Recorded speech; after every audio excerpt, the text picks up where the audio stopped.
Straight, dark hair fell around her face like a shield, making her look like a Native American girl in some turn-of-the-century photo, afraid the camera would steal her soul. "Everything okay, Dell?" Leaning back in my chair, I tried to appear empathic, non-threatening.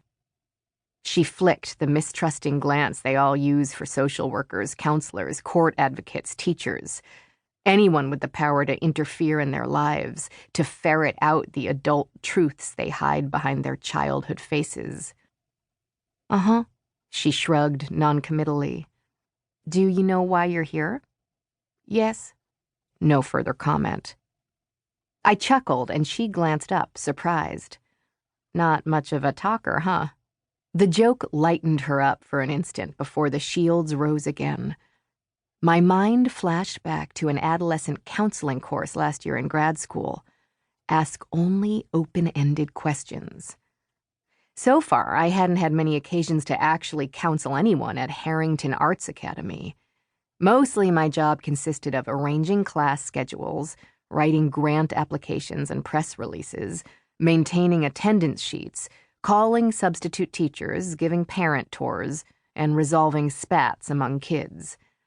If any real counseling was needed, families with kids at Harrington could afford private practice psychologists.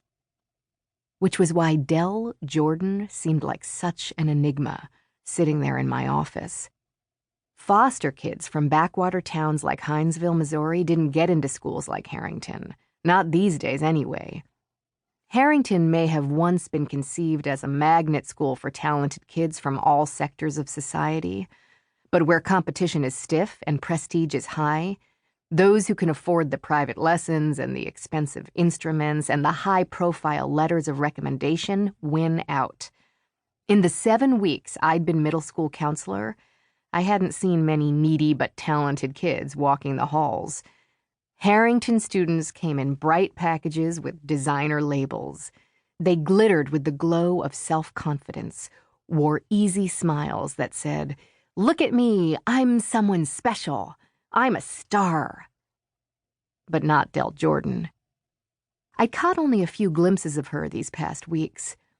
She was a slim shadow on the fringes, adept at getting lost in the crowd. Not a hard thing to accomplish in a large student population. "Can you tell me why you're here?" "Because I'm stupid." It was a flat statement, no sarcasm or teenage attitude. "What makes you say that?" Picking at a fingernail, she twisted her full lips to one side, then finally answered. "Because it's true. I can't pass English because I'm stupid. That's why I had to write that essay, for extra credit, or else I'd flunk." Well, Mrs. Morris's English class is tough. That much was true.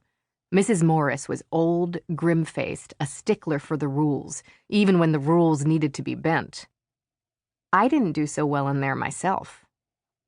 Blinking, she jerked her head up, and I could see the wheels turning.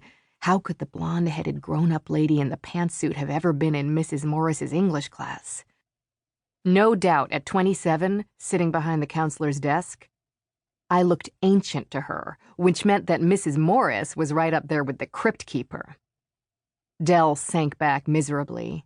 "I hate English." "Yeah, I did too," I admitted, focusing on the papers as I jotted some notes in her file. Shifting in her chair, she leaned closer to see what I was writing. "Am I gonna get kicked out?" "Of course not." I didn't look up, but continued writing. Kids usually found it easier to talk to the top of a head. "Did you want to get kicked out?" "Huh-uh." The answer came without hesitation, the first definitive thing she'd said other than "because I'm stupid." "I want to stay. I like music. I love music." Glancing up, I caught a glitter of enthusiasm in her dark eyes. She scooted forward in the chair, and the thick brown-black hair fell away from her face, which was suddenly bright and animated. This was not the same kid who hated English. "I see you're good at it." I motioned to the notes in the file. "What do you play?" "Oh, lots of stuff." She was remarkably talkative now that we were entering territory outside Mrs. Morris's English class.